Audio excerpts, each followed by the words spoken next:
Well, hello everybody, welcome back to Thieves StarCraft YouTube. Pretty much what I do here is I only cast games that are live. That's a lie. The subsequent games you'll be watching after this probably won't be as live. Actually, no, I think they will be live. I don't really know, I'm not entirely sure. But this one is live, and Rahvin says, take luck. Excuse me, I told you I'd be burping in game number 1. If you guys didn't watch game number 1, I totally said it in game number 1, so if you want my apology, go back and watch it in game number 1. Huh? Huh? Huh? Huh? Yeah, anyway. This is game number 2 between Rahvin and Waffleman. Rahvin, the Protoss in the top right-hand corner, Waffleman, the Terran in the top left-hand corner. In game number 1, I'll just go ahead and spoil it for you. Rahvin won with some very handy force fields, splitting up Waffleman's army to keep him from kiting, is what Rahvin told me after game number 1. And I'm plucking my eyebrows on film, gross. Anyway, and that was on Cloud Kingdom. So there was quite a bit of action in that first game. It wasn't very long, I like that. It allows me to get to my Diablo 3 game even faster. And I'm very much so looking forward to that. Of course, Diablo 3 came out today. I was playing it this morning at about 1:40. They didn't let us get into the servers until about a little over an hour and a half late, which was kind of lame because, you know, I woke up at midnight. I woke up at 12.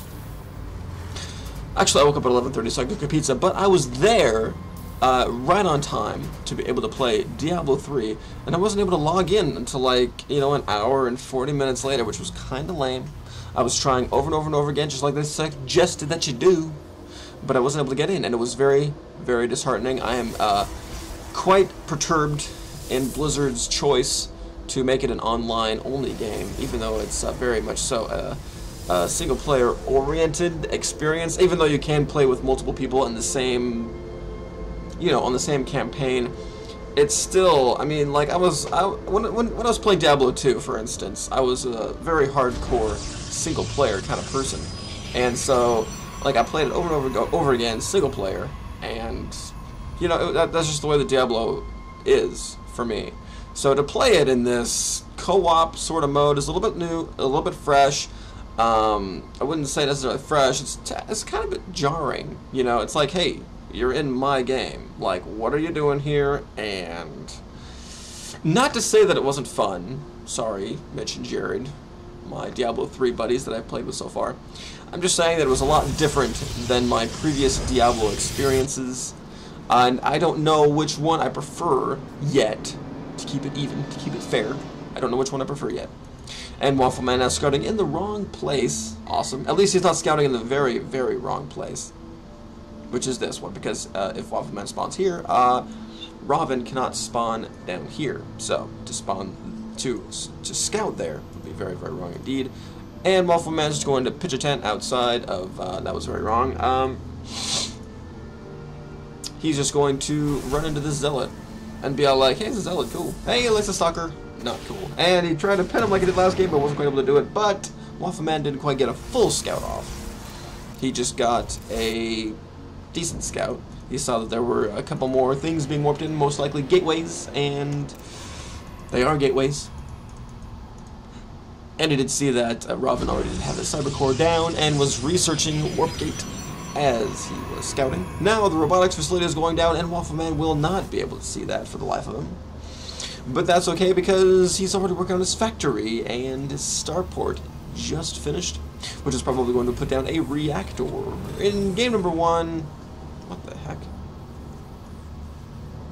In game number 1, Waffleman put down his factory with a reactor first, and then switched it with the starport so he could put out double the medevacs, but it didn't really do him much of any good because Rahvin was already starting to kill him by the time he had enough medevacs out to heal his squadrons.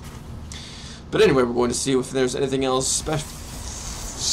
spectacular going on between our two players. Rahvin's robotics facility just finished, and he's going to pump out that very first and very important observer off of this 3-gate robo build that he's doing. And Waffleman's going for a 1-1-1 build with no proxy barracks or anything like that, although Rahvin was probably concerned after that first scout that is what he was going to do, even though he couldn't really see anything past the first primary wall. But preliminary wall is a better word. Better way to say that. And let's go ahead and switch on our protections tab to see if there's anything sneaky going on between our two players. Concussive shells already done for Waffleman, I do believe. Oh no, he's researching combat shields first. Maybe thinking that's going to give him a little bit more of an advantage than he had in game number 1. And I'm going to start rocking around because I understand that when I do that, it shakes the whole thing, including my hair. But anyway. And for those of you who are wondering, yes, Rahvin does have an observer out, and yes, I am growing my hair out to be long. So, I don't know why, particularly. I don't really have a reason. Everyone thinks that I should have a reason for growing my hair out. I just don't want to pay for haircuts. And my hair's really cool. It's really curly, so why not grow it out? It's different looking. Anyway, we're going to see if Rahvin's small contingent is going to be enough to push off these 7 Marines, 2 tanks, with siege mode. Very important to have that siege mode down for that Terran player. And an observer not so important to have for our Protoss player.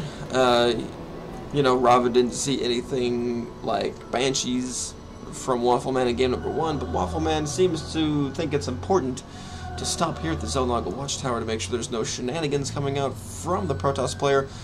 And Rahvin probably realizes that he better start moving in on those tanks before they can siege up, and Waffleman's probably thinking, hey, I'd better get these siege tanks out of here with my medevac and put them up on the high ground. Yeah, buddy! That would actually be a good strategy if those observers weren't around to spot them. Nice try, Waffleman. It was a valiant effort, but unfortunately your entire contingency just got squashed. Observers can't spot the high ground. Very important to note. It's also very important to put siege tanks up on the high ground in your main, which is very nice. But that sentry was able to go down before the force field was able to be laid. Oh, trying to look for that observer, but couldn't quite find it. Now Waffleman's in big trouble because he let some zealots into his base. And that looks like it's going to be GG. Dang it, GG. Game number 2 also going to Rahvin. That's a 2-0 victory for him. Congratulations, Rahvin. You deserve it. You earned it, although you didn't have to put it down any cool force fields in that game, which was kind of unfortunate because I didn't get to see it and brag about it. But, I mean, praise it, more like brag. But good job scouting that high ground to get those siege tanks that Waffleman placed down there. And thanks again for watching, you guys. Have a good night.